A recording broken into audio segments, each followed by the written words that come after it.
Bugungi tezkor zamonda to'g'ri va aniq yuritilgan hujjatlar tashkilot muvaffaqiyatining asosi sanaladi. Har bir tashkilotda tartib-intizom, huquqiy aniqlik va qonuniylik bu to'g'ri yuritilgan hujjatlar asosida ta'minlanadi. Ish yuritish bu oddiy yozuv emas. Bu davlat tilida rasmiy fikr bildirish, qonuniy muloqot qilish va mas'uliyatni bo'lishish madaniyatidir. Siz xizmat yozishmalari, buyruqlar, xatlar va ma'lumotnomalarni qanday tuzishni bilasizmi? Ushbu rolikda biz ish yuritish asoslari va xizmat hujjatlarini tayyorlash bo'yicha muhim bilimlarni sizga taqdim etamiz.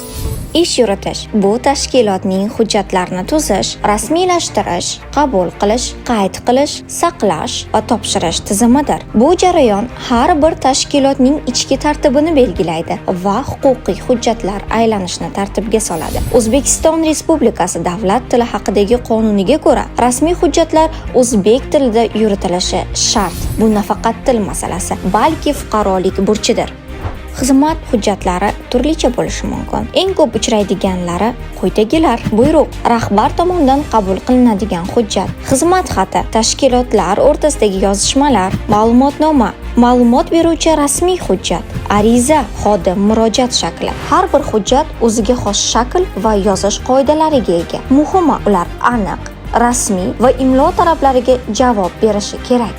Xizmat hujjatlari bu huquqiy kuchga ega bo'lgan yozma aloqa vositasidir. Ularni yozishda quyidagilarga amal qiling. Hujjatnoma aniq va rasmiy bo'lishi kerak. Matn qisqa, lo'nda va tushunarli bo'lishi zarur. Rasmiy uslubda yoziladi, hissiy ifodalardan saqlanishi kerak. Sana, raqam, imzo va muhri bo'lishi shart.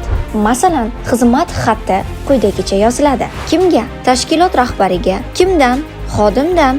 Matn: hurmatli, sizga shuni ma'lum qilamanki, imzo, sana. Unutmang, har bir so'z huquqiy vosita. Yozilgan hujjat kelajakda huquqiy isbot bo'lib xizmat qilishi mumkin. To'g'ri yuritilgan hujjat bu tashkilot sha'ni, xodim mas'uliyati va davlat tiliga hurmatdir. Har doim esda tuting, imlo va uslubga qat'iy rioya qiling. Amaldagi me'yoriy hujjatlarga asoslaning. Hujjatlarni vaqtida topshiring. Hujjat madaniyati bu fuqarolik madaniyati. Davlat tili bu davlatimiz timsoli. Uni hujjatda to'g'ri qo'llash har birimizning burchimizdir.